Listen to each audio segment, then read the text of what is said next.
Welcome everybody, we are getting into this next game. It's going to be the deciding game number 3 of this amazing best of 3. We're going to be spawning directly on top of Yoda. And I do want to say that in the previous games we did have a deaf man watching in Hacksaw, but he actually is in Australia and it's really early in the morning for him, so he has now gone to bed. So big thanks to him for being awesome. But we're going to go ahead and just do a normal cast now, which is probably better for you non-deaf guys, but still, it was a lot of fun for me to do, and I don't know if you guys know any deaf tournaments, but I'd be happy to do some stuff for them. But let's go ahead and get into the game. We have Incredible Miracles YoDa being the red Terran in the top right, going up against TSL.Polt, the blue Terran in the bottom left. We are now tied 1-1, and I encourage you all watching to go to zanderfeverSC/vote because the voting is tight right now. 55% for Polt, 44% for YoDa, and as far as voting goes, that's so close, and I see very curious to see what these guys are going to be doing. Looks like Polt will not be going for proxies. SCV is right down there, and it looks like the same thing's going to be true of YoDa. We will not be seeing a proxy, which is so atypical for the TVTs that we've been seeing today. This barracks going down in the main base is kind of unconventional considering we have seen so many just, well, I guess we've seen so many crazy strategies in TVT in particular today, and I'm really excited to see that we're going to possibly go into a more macro-oriented game. If we do, I'm expecting Polt to go for bio. He loves his bio. He's very good with it. However, that did get defeated in the first game from YoDa. YoDa ended up going for a very nice 2-base mech play, and it did actually just completely eliminate Polt's army. Polt never was able to answer to the tanks. The tanks just did so much damage. It was devastatingly powerful against what YoDa had. And I really am just hoping that you guys in the stream aren't having issues because I don't know what's going on with Twitch, but I'm not really dropping any frames at all. I'm streaming 900p to try and make everything look a lot better. And just to brag some more about the computer that I just built, I have a decent computer so I can run it all on high. That's a complete first for me. I've never actually even had a computer like this before, so it's so fun for me. I can just nerd out and have a great amount of time and bring you guys the quality you actually deserve. I will probably set it up for 1080p later on, but for now, we're just going to have fun with this 900p and amazing TVT in this TSL4 qualifier for the Korean server, where the caliber of play is so top-notch. Best of 3s from the round of 128 on is absolute insanity. We're going to be into such good games just constantly. I mean, round 1, you're guaranteed to basically have a GSTL match or a GSL Code A or Code S match, and right now is no different. We have YoDa versus Polt, two incredibly powerful Terrans on two top teams in the SCV Life and Incredible Miracles, and Incredible Miracle also picked up LG as a sponsor, so really nicely done by them. But let's take a look at the fact that we have a gasless expand from Polt and then a double gas being thrown down right afterwards. So we may be following this gasless expand with a 1-1-1 type of style that's similar to kind of what YoDa did. I think in the first game, did he do that? I think the first game went gasless and then 1-1-1, or at least it happened in one of those games. But the factory is now down for YoDa, so he's going to straight up 1-1-1. With this reactor down here, he's probably going to go and either A, go for Hellions out of this factory naked and go for a either a frontal assault or a drop type of play, or theoretically lift this off and hit the double produce Hellions and then try and pressure in the front and deal with any Marines in the front. Because if there are no bunkers out and it's pure Marine from Polt, we could see a very powerful Hellion-only style out of YoDa that could just decimate the Marine army for Polt. So let's see what the if the voting's changed at all, or if it's still basically dead even. It's actually going more in favor to Polt. Okay, so Polt is turning out to be actually a fairly significant favor. I mean, a 20% difference between the two players is definitely something to take note of. But we are looking at YoDa possibly going for Cloaked Banshees. He's getting a starport. He's throwing down the factory. He's going to be using this barracks just for the Marines. And with his double gas, he's got his gas count climbing. He should be able to start Cloak when his starport finishes. He probably will not be able to get into the Banshee right away, but you still want to go for the Cloak first so you can get that Banshee into the base as quickly as you can with the Cloak intact, so you can do a lot of harassment. We do have Polt. His starport's going down now. We don't see any add-ons on this factory quite yet, and it's not producing any Hellions either. Polt's actually choosing to go for the supply table first instead of any unit down at this factory, but it's kind of looking like he's going to keep it maybe by itself. I was expecting him to start the Tech Lab much quicker if he's going to switch to Banshees or something, but here we have the Cloak going down and a Medivac. Are we going to have, okay, he just canceled the Medivac. I think he must have misclicked actually.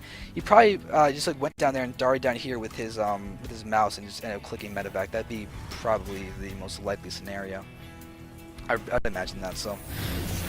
But YoDa's got his double gas happily going down. His economy is going to be quite strong right now with that expansion running way better than Polt, because Polt doesn't even have one as expansion. He just has it in his main base. He is getting his double SCVs, but as you can see, the SCV count is still in favor of YoDa, which is that more eco play. So Polt's actually playing really defensively, getting a Viking out as opposed to a Medivac or a Medivac or anything else, but he did scan. He saw the two gases and the lack of expansions down there. He saw the barracks and the factory. He barely missed the starport, so he's in a pretty safe position to just assume that he's going to get hit by Banshees of some sort, and a single Viking can do an amazing amount of help just defending the Banshee, making sure it doesn't do crazy amounts of damage.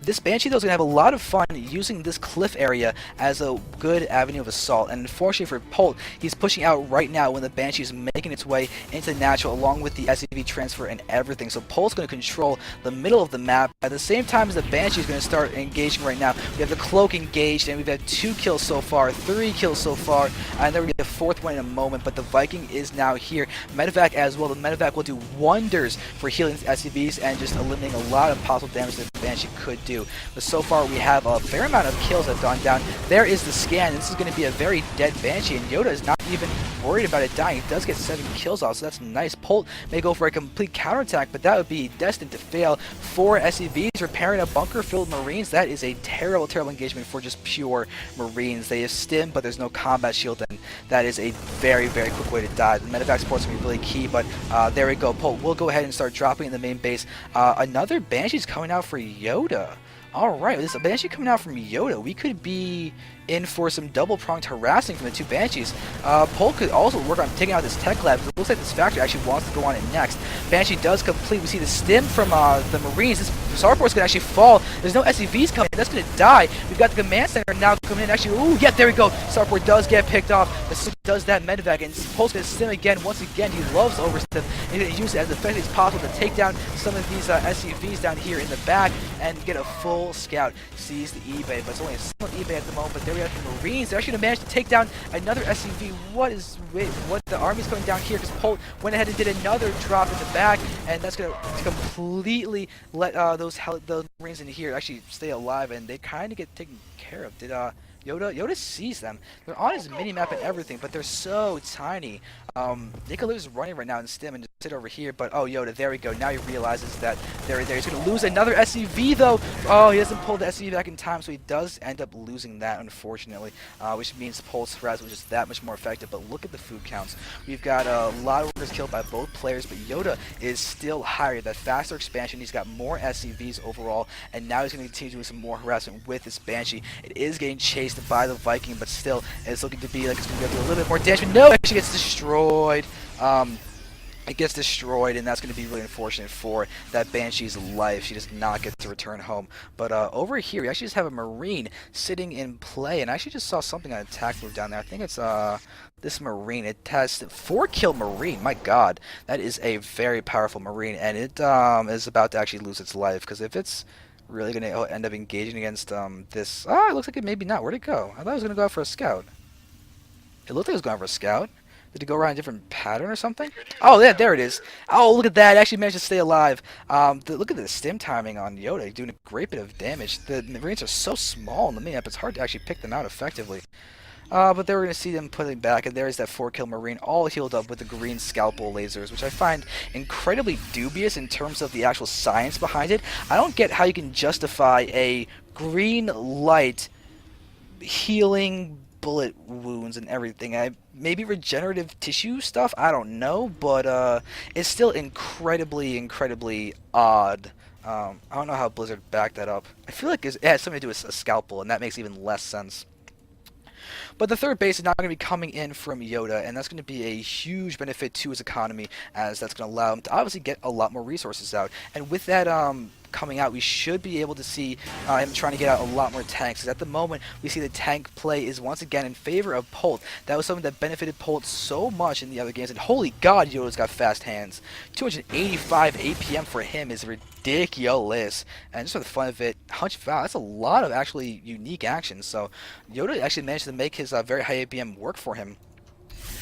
Actually, for the fun of it, let's take a look at his screen. He's just hitting so many buttons, just darting around. I kind of find that incredibly impressive. You can see how he just never selects anything for more than half a second, unless he's maybe even micro. But look at that, his hands must be darting around so much. But that's just a cool thing to take a look at every once in a while, how these players are controlling what they're doing. It's a great way to learn. And when you have these replays, you don't need to have a person streaming at that point in time. You can just go ahead and put the replay to their first-person view. It's not as crisp because you don't get to have these kind of camera moves where you just go straight directly to the to where you're clicking and everything, but it's still enough that you can get an idea of how they're going on. And it's hilarious to see when they're going back and forth with the camera, and then the replay can't actually keep up with it, so it just goes brrrr when he's actually clicking all the way there and there. But now here comes the big attack from YoDa as he will be pushing across the map, trying to go ahead and engage. We have medevacs that are in play, and Polt is unsieging. He might be trying to get a better siege tank position. There we go. He does get just that, but really careful. He is quite bunched up, but with that scan, Polt is going to have to re-maneuver his army. We see the siege up of this tank. Polt knows exactly where every single unit is there, and the tank is picked off. No more splash damage down there. YoDa, though, does not have as good a concave as Polt, although it's actually changing rapidly. YoDa's got better upgrades. He's got the 1-1 versus the 1-0. Polt, although actually no, now they're both 1-1. Polt's 1. Oh no! Oh, the SCVs are going to try and be Polt. Help defend. YoDa's got 50 more supply than Polt. Polt's third, and it's natural and everything. He's just so much farther behind than YoDa. YoDa doesn't even care that he's down in tank count, because in fact they're even now. YoDa can manage to pick off some tanks. That's going to be so pivotal in terms of this defense. Polt has his 1-1 units out, and looking like he's going to start trying to get a little bit of an engagement. You got to be really careful in how he maneuvers those siege tanks. He's separated. YoDa could just move in with these Marines into one way or the other and just basically nullify one set of the units of Polt and then try and take out the other one. But we got a lot more units that are going to be doing that actually, and here they're coming in, are attack the bottom right and do exactly what I was talking about without weakening the sieged up position. We have a sacrificial medevac. Ooh, yikes, Polt, be careful where you send those things. And now we're going to have this attack come in. There we have the pincer. The Marines are going to start busting forward and taking out every single one of these tanks, and Polt's going to use this opportunity to go ahead and engage. There we see the attack happening. The Marines have now sealed up the doom of all those tanks down there. Polt's actually going to go ahead and actually clean up the tanks with YoDa over here, but maybe that's just not enough. YoDa has another army down here, and this orbital command is looking like it's going to go ahead and fall. It's getting targeted down by some of those Marines. There we go. It dies. Polt cleans up the units over there, but still, he's down 50 supply. Now he's down a fully functional base as well, and YoDa will just go ahead and retreat. Very nice positioning by him, and we can see how YoDa's got a massively strong army. The natural expansion is waiting to do more and more and more with these attacks as the Marines are going to be streaming across the map. Medevacs are kind of try and reinforce and everything, but considering it's already 7, it's not really that necessary for him. I mean, he's already got more than Polt, who's the stim meister. I mean, Polt just stims so much. Look at that. Actually, look at that. Those Marines right there were just stimmed.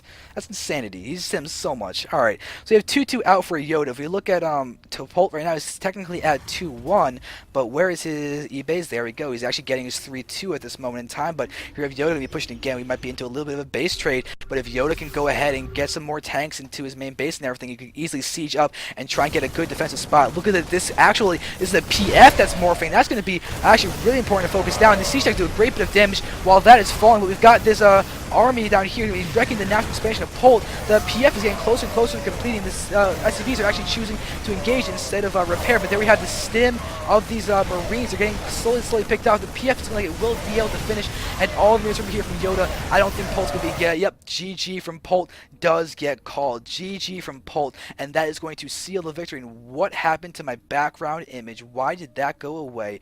I have no idea what happened there. It's going to be, I guess that's fine, but whatever. So Polt just got beaten by YoDa 2-1. Really strong series, actually, in terms of how those games played out. The play from YoDa was absolutely amazing. The first game we went for that mech push, it was rather strong on Ohana, and it just never got an expansion and just completely overran everything that Polt was trying to do. So with that, we're going to be able to continue moving on, checking out some more games as I bring this overlay stuff back, and there we go. Move on to the next games. 2-1 victory. Nice job by YoDa.